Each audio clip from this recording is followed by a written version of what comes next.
Hi, I'm Kailey Marsh. I'm a manager and producer at Kailey Marsh Media. I am also the founder of the annual Blood List and Bloodlist.com, which is the annual list of the best horror, thriller, sci-fi, dark drama, and dark comedy scripts of the year. I have always wanted to work in film and television. I've been watching movies and TV consistently since I was a kid. That's just what I've always found to be fun. Even now, I watch TV and movies just as a hobby, even though that is what I work in.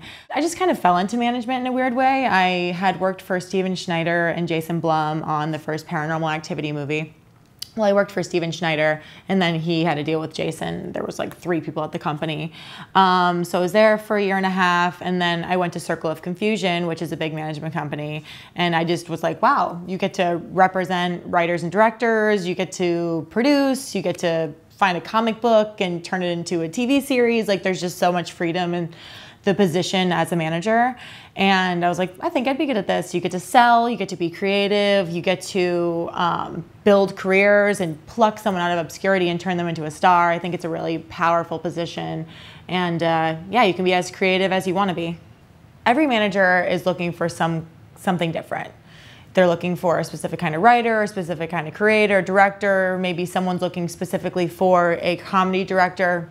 But in terms of what inspires me to want to work with someone, I feel lately I've been signing bigger, more established creators. So it's like, hey, I really love this show and I can't believe I'm working with you, and you have this, this whole slate of movies that Universal's already bought. Like, it's like, hey, I would love to work with you. It's just a connection. It's like friendships, relationships, any relationship you have. You're looking for something and that person has that thing to offer. I feel like it's kind of a synergistic thing opposed to something that can be calculated. I need my clients to be chill. I feel like that doesn't need an explanation if you're a chill person, that doesn't need an explanation. And I feel like if you don't get it, then we're not gonna work together well. I'm really close with a lot of my clients because we've work up to that over years of me representing them, 3, 4, 5 years. These people are like family. You have to be someone who people want to work for. I expect a lot from my clients. I expect that they're always going to be generating ideas, that they're going to take my feedback, they're going to respect the system and that other people have lives. I think I just expect them to trust that everything will be good if we have communicated what each of us wants. If people just worried about themselves, everything would be fine. You work with people who you trust. If you don't trust them, work with other people. If you trust your team, you should just be focused on what you're doing. At the end of the day, we only make money when you make money, except for on the producing stuff, which is separate. On the actual transaction of it all, I only make money when my clients make money. So I have every incentive to make my clients money so I can continue to live my lifestyle. Otherwise, this is like all dreams and whimsy, I love putting my clients with agents. Sometimes it's the other way around. It's extremely rare. I get sent a lot of stuff from agents. Maybe it's just not stuff I click with. I work with the agents a lot more than the clients. I usually talk to my clients' agents like, I don't know, 10 times more than the client talks to them. Same thing with the attorney. So I like to know, even if they're at a big company, how much they actually will do for a client. If I get an incoming call from an agency and it's a client or it's an agent who is on my client's team and they don't really perform for my current client who's more senior than this other person they're trying to sign, I'm probably gonna say that client should go to another agency that's also pursuing them. But a good agent is great. It makes your life so much better. It's really hard to get agents. They have like 60 clients. It's hard to focus. They're in meetings a lot.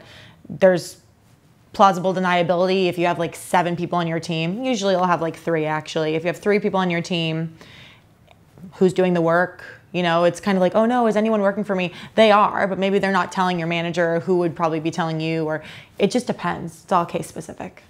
If you have a podcast and a magazine and a one-woman show and 4 people are in the audience, that doesn't help. But if you, for instance, I just started working with this very talented creator named IRA Madison III. He, on his own, has amassed almost, I think actually he's at 100,000 followers on Twitter. He has an incredibly popular podcast that rose to #3 on the iTunes charts in one day called Keep It. It's on like episode 4, and I've had my neighbor and one of my clients reference the podcast to me as something I would enjoy. And I have to say, you know, he does GQ cover stories and all this stuff. I have to say, when I reached out to him and found out he didn't have a manager, I was shocked because I thought he had just done such a great job.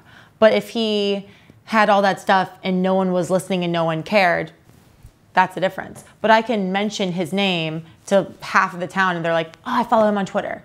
And so there's something to be said from that, of just building your own brand. His brand is Prosecco Brunch. You know, he's just like very flamboyant and fun and pop culture, and he just has a very specific brand. He kind of reminds me of like a Ryan Murphy.